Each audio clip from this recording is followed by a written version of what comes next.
Maybe 578 here. Wow, my voice is deep today. Anyways, sorry, allergies. You know, something I've been complaining about all week. Anyways, today we're finally solving the murder, and I have already solved the murder. Now I'm gonna go ahead and warn you guys. I have mentioned before that if I'm gonna cheat or lie or something like that, I'm gonna tell you. All right? Well, maybe that lie part is a lie. I don't know. I haven't happened yet, as far as I know. Anyways, alright, so, because we're taking a week off for Sherlock Holmes in the middle of this case, I just looked up on Google what the conclusion is. So, yeah, there you go. Anyways, before we go to that part, though, I'm gonna let you guys, this is how we get involved. This is about, alright. I'm gonna let you guys, try to decide who you guys think could be the murder. Actually, I'm probably gonna go ahead and scratch that part because that's way too many shit to go through. Anyways, let's just go ahead and go to the conclusion. So, the conclusion, according to Google, is Blinkhorn, the guy who keeps acting really nice, used the ice knife. So there's an unexplained clue. The presence of water in the blood is an unexplained clue. It must be somehow linked to the murder process. And the murderer hid the weapon inside the ice bucket with champagne. After the attack, the knife was left to melt, so causing the excess of water in the blood pool. So if you remember, we found that bucket of champagne, outside the murder room. That's why. Anyway, and then here we have Blinkhorn's interest, or Blinkhorn's humiliation. Blinkhorn's work was saved by the arrival of Sir Rodney, but at a high cost to his morale, so he was humiliated. Sir Rodney's secret was an important discovery, a metaphorical bomb. He could use it as power means of annihilating anyone who stood in his way, that he alone might take the fame and glory. And motive, vengeance. Blinkhorn is a deserving specialist who is aware that he is about to be cast aside over a major discovery. He will lose the chance of a lifetime. So basically, I guess Blinkhorn found that Roman shit down there in the in the Uncharted tombs, and the other guy was like, "Hold up, I want it," and so Blinkhorn was like, "Okay, fine, you bitch." So then Blinkhorn creates a nice knife and stabs the dude in the eye. And there you go. That's the conclusion. So anyways. Alright, Blinkhorn's eye knife. So he killed Sir Rodney to avenge an abuse of power. The death would be to his financial benefit and would allow him to emerge as a luminary in his field. He used an ice-made reproduction of the golden knife of Mithras. Condemned Blinkhorn. Blinkhorn knew that Bencliffe's intention to take all the credit for the discovery of the golden knife. He devised a cunning plan to eliminate Bencliffe, and for this he deserves the rope. Goddamn. Absolved Blinkhorn.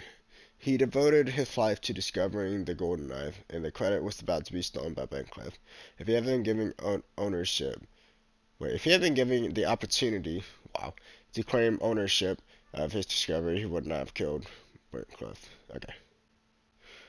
Alright, well, here's something, okay, so, he just straight up murders a dude come on, murder is murder, right? I don't think he deserves to die, but at the same time, I don't know what happens if you absolve Blinkhorn, sure, what, he just goes or something? I don't know, man. Hang on, hold up, let's look this up, let's see, crimes and punishment. Blinkhorn's fate. Let's see if we can try to figure this out. Like I said, I don't want this dude to die, but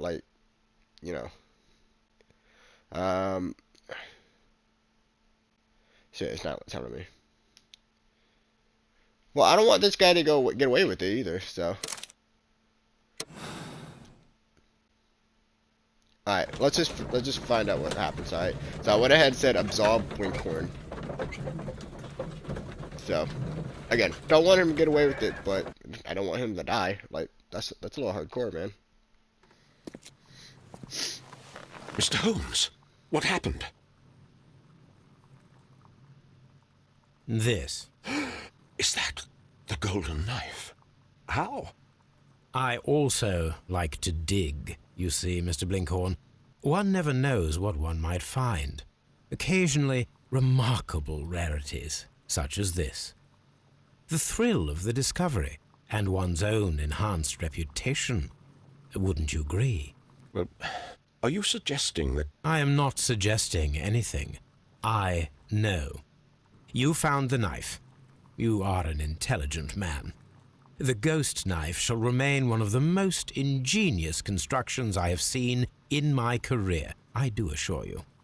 I don't understand. Yes, you do. I am praising your performance, your perfect murder. What? Wait, are you accusing me of murder? No, I deny it. Mr. Blinkhorn, it is no use to deny it. I know the truth. You had no choice, because it was you who found the golden knife, and therefore you had to be the murderer. Sir Rodney was determined to receive all the credit for the find, when in fact it was your work. He would have crushed you to be sure that you could never tell the truth. But I uphold the truth, and I will tell it. What do you mean? That you will save me? What I mean is that you deserve a second chance. I shall be following your career with the keenest interest, Mr. Blinkhorn. Farewell. The golden knife of Mithras, wow, my voice, was the result of his life work, and the credit for it was about to be stolen by Bentcliffe. So Rodney's powerful connection, dominant would have destroyed Blinkhorn if he had tried to resist. He used that homemade blah blah blah blah blah. Okay.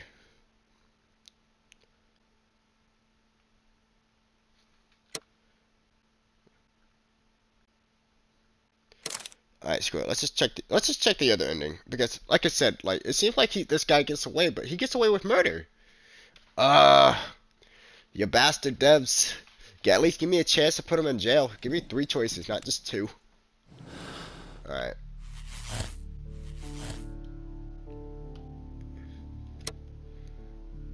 Alright, let's see like how it's like when we condemn them.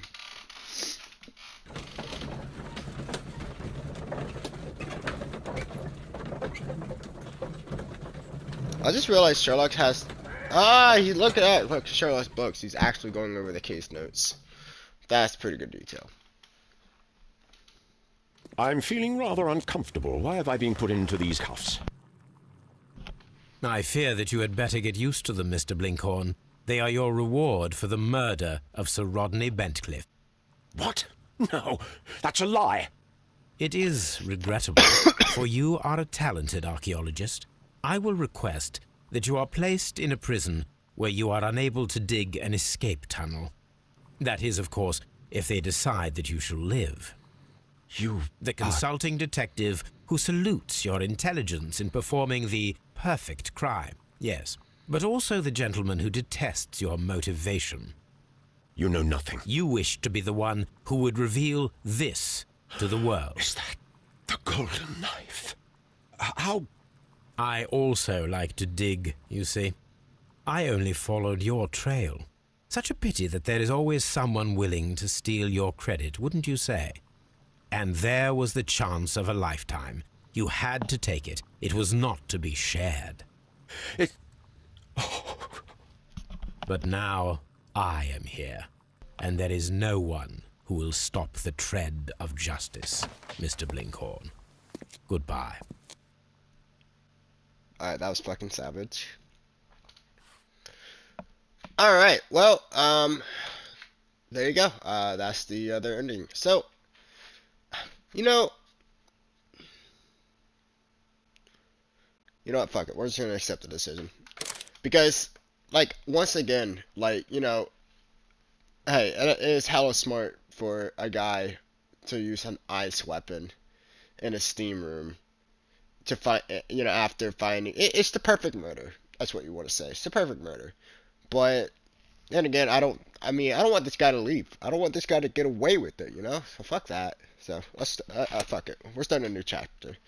Pushing out Justice Seeker. Yeah. The Abbey, the hell? Grunge affair? Oh fuck it, I don't know.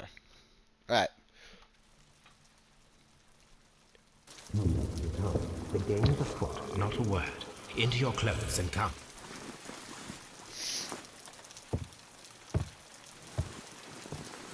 I'll wait for you in the sitting room.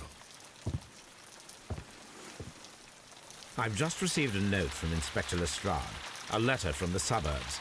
He is in need of my presence. Whenever he has asked for my assistance, it has always turned out to be entirely justified.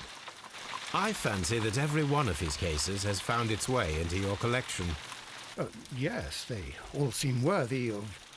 However, I regret your fatal habit of looking at everything from the point of view of a story instead of a scientific exercise. Oh, Holmes, you...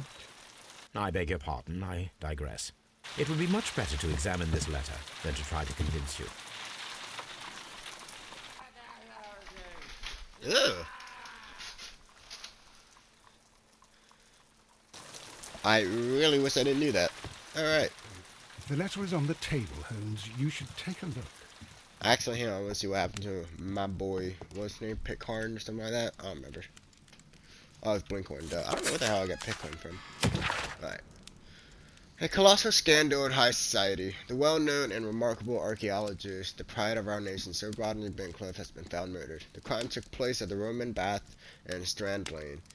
The location of the archaeologist's most recent research, but what is most truly shocking is that the murder of Sir Rodney was at the hand of his former friend and partner, Percival Blinkhorn. The death sentence is the only possible punishment for this breed of villain. Alright, 6 to beat him. The letter is on the table, Holmes. You should take a look. Which table, dude? There's like 9 tables here. Oh, here we go. Alright. I can tell from Lestrade's handwriting that he was in a hurry when he wrote this letter. A wax seal with the monogram E.E.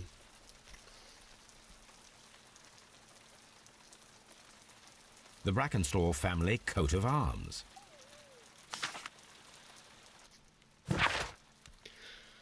My dear Mr. Holmes, I should be very glad of your immediate assistance in what promise to be a most remarkable case.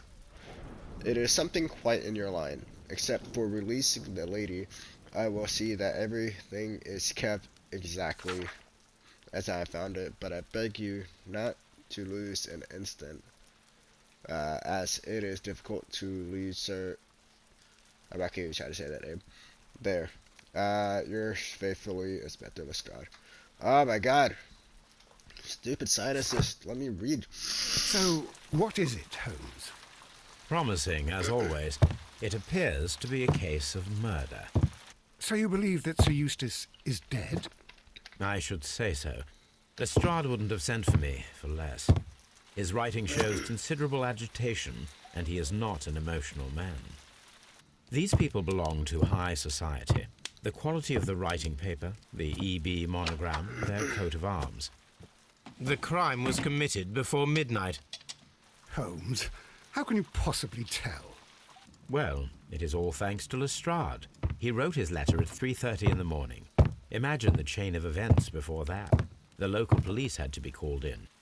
Scotland Yard was notified. Lestrade himself had to make haste there, and finally compose the letter he sent to me. All of that makes for a fair night's work. It makes sense. Lestrade also speaks of the woman he released. That seems to indicate that she had been held somewhere during the crime. Much time has been wasted. Let us find a cab and go to Abbey Grange immediately.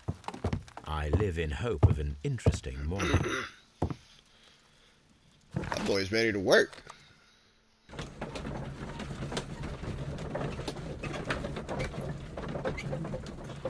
What do we have in here? Let's see, Abbey Grange affair.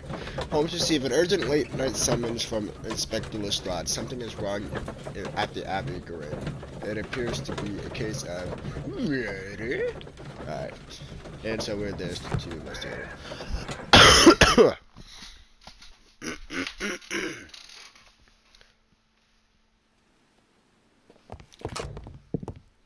Ah, Mr. Holmes and Dr. Watson, here you are. I'm very glad that you have come, but perhaps I should not have troubled you after all. And why is that? Lady Brackenstall has come to her senses, and she has given so clear an account of the affair that there is not much left for us to do. You remember that Lewisham gang of burglars? What, the three Randalls? Exactly. The father and two sons. It's their work. They stole a silver service, which is of great value. Sir Eustace Brackenstall is dead, then? Yes. His head was knocked in with his own poker. A violent act of aggression. Yes, the poor lady. She has had a most dreadful experience. She was assaulted and tied to a chair. But I think that you would best see her and hear her account of the facts. She's in the morning room with her maid, Teresa Wright. Where is the body of the deceased? In the dining room. We haven't touched anything. All right, I'm going to examine it. Very good, Watson. Alright, so inspect the room where Lady Brackenstall is resting. Lady Brackenstall awaits you in the morning room.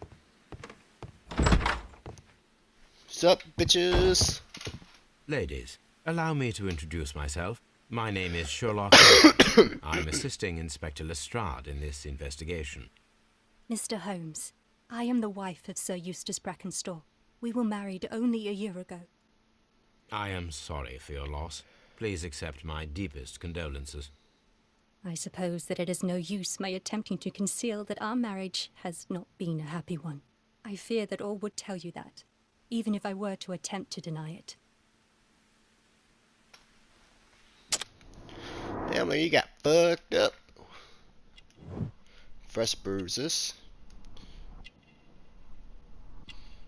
Alright.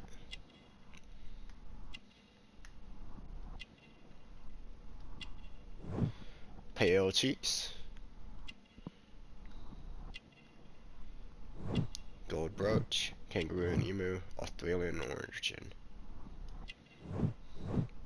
Elegant dress. Wedding ring. Old bruises.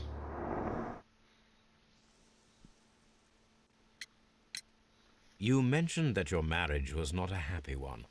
Was there anything specific that was troubling you? He was not a nice man when he was drunk, and he suffered from dark moods, but nothing else. The bruises on your hands are at least 1 week old. Your husband caused those bruises? Oh, do you? Yes, he did. He was very angry at the time. Out of control. Again. Sir Eustace was a drunkard. To be tied to such a man for life is worse than death. I mean, to be honest, she seems more shocked that he's dead than the fact that, you know, she got punched in the face, which is, you know, a very bad thing to be used to. Yeah. Remember, kids, don't hit people. It's just not right. Can you describe to me the events of yesterday evening? Is it really necessary? I have already told Inspector Lestrade all that happened. Yes, madam, it is. I will tell you then. Sir Eustace retired about 10:30. I sat in this room until after 11, absorbed in a book. Before I went upstairs, I entered the dining room to fetch a candle and... oh God. Please, go on. As I approached the French window, I found myself face to face with an elderly, broad-shouldered man who had just stepped into the room. Close behind the first man, I saw two others. One of them struck me a savage blow with his fist and felled me unconscious to the ground. And then? When I came to myself, I found that they had secured me tightly to a dining room chair. It was at that instant my unfortunate husband entered the room. He fought with the intruders? Yes, I think he had heard them, for he was holding his stick. But they were three, and he eventually succumbed. One of them, the elder one, struck him a terrible blow with the poker. I fainted once more. When I opened my eyes, they had withdrawn. Then my brave Teresa came to my assistance. Did these three villains steal anything? Yes, I found that they had taken the silver from the sideboard, but you can see for yourself in the dining room. Your ladyship? Alright, Teresa. Speak up, girl. Teresa, I would like to hear your testimony. Certainly, sir.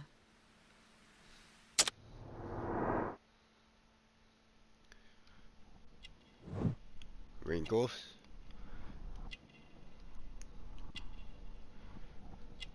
That means she's old. Let's see.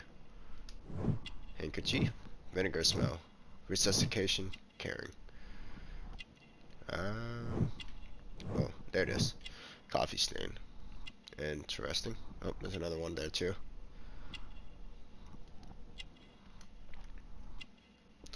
Oh. Working hands. As I sat by my bedroom window, I saw 3 men in the moonlight down by the lodge gate. But I thought nothing of it at the time. Oh, if I'd known. And then? I went to bed, and it was more than an hour after that I heard my mistress scream. And down I ran, to find her tied to the chair and him on the floor with his head smashed. That's all I know.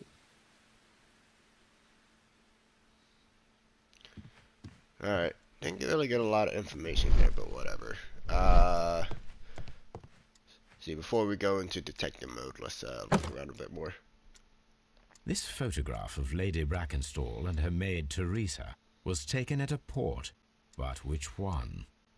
Perhaps we can look at this coat of arms here. Nope. Alright.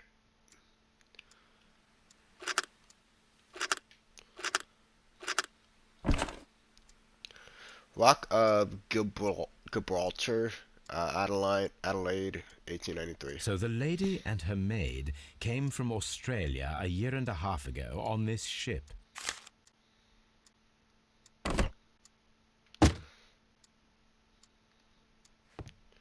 Alright. A trapper's hut. You know, I just thought of it, right?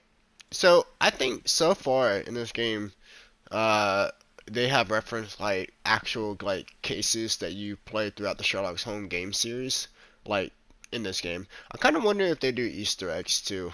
Like, that trapper's hut seems a little out of place, right? So what if that is supposed to reference, like, another, like, case, like, sometime, like, earlier in the series? That'd be interesting. Alright. Obviously, it can't be, like, anything from Chapter 1 because, well, Chapter 1 is, like, the most recent game. But still, pretty cool. Alright, the times. Family business booming. The Randall gang is back on the streets. Less than a fortnight ago, this infamous family of burglars, the Randalls, had, as they are known, made their reappearance by way of a brutal but successful intrusion into one of the wealthier homes in Sydenham. The police are already on their trail.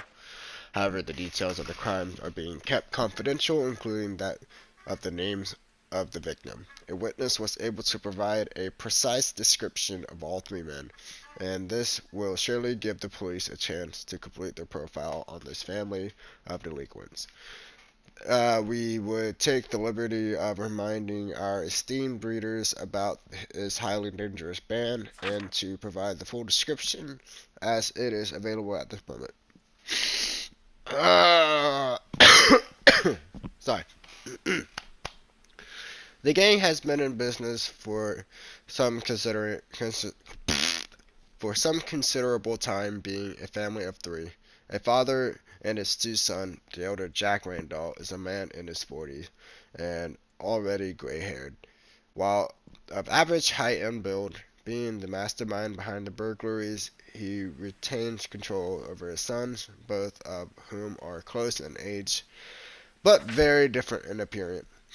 The first son, William Randall, is tall and broad-shouldered, with a small, disproportionate head. The younger brother, Melvin Randall, is of a somewhat weaker constitution and is as skinny as a rake. The gang is wanted not only for their frequent thefts and break-ins, but for the exceptionally brutal pirate career they enjoyed before returning to England. Be alert, and may your valuables stay safe. The description of the Randall gang provided by Lady Brackenstall is identical to the one in the Times article.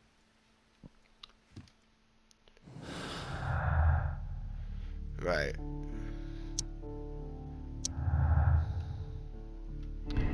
So, Randall blamed the robbery was faked, and the whole story invented in order to blame Sir Eustace Oh fuck, they just said his name too. Deaths of the Randall gang. The testimony and evidence match to point to the Randall gang.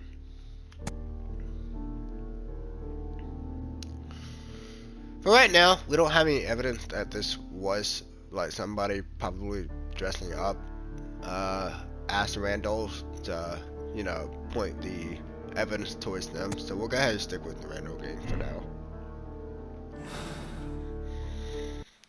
Alright.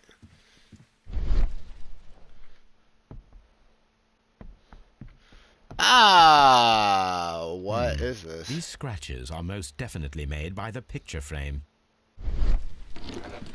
Wow. So you remember how I was just mentioning? Oh my god, fucking sinuses, I swear to god. I'm about to punch it to the back of my head. Anyways, as I was saying, you know how I was just mentioning that like this picture seems out of place when I was wondering if cases from older games like make an Easter egg appearance in this game. That's just so interesting how I thought of that as soon as I saw this. Alright, cause like look at it, everything everywhere she has flowers and stuff, and then it's just a random trapper set. This is Sir Eustace's safe. There may be something important inside. I must ask Lady Brackenstall to open it. Alright.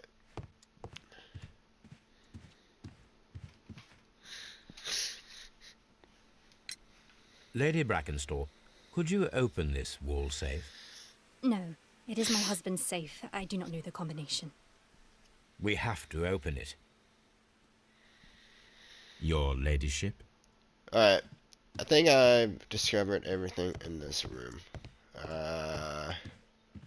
My mistress is very tired. Can't you allow her to her room? Sir Warthen Brackenstall. Lord Brigham Brackenstall. Move, Lestrade. Lord Ramsay Brackenstall. Baron Lyndon Brackenstall. Lord George Brackenstall. The Brackenstall family seems rather austere. I totally know what that means. You should examine the body of Sir Eustace Brackenstall.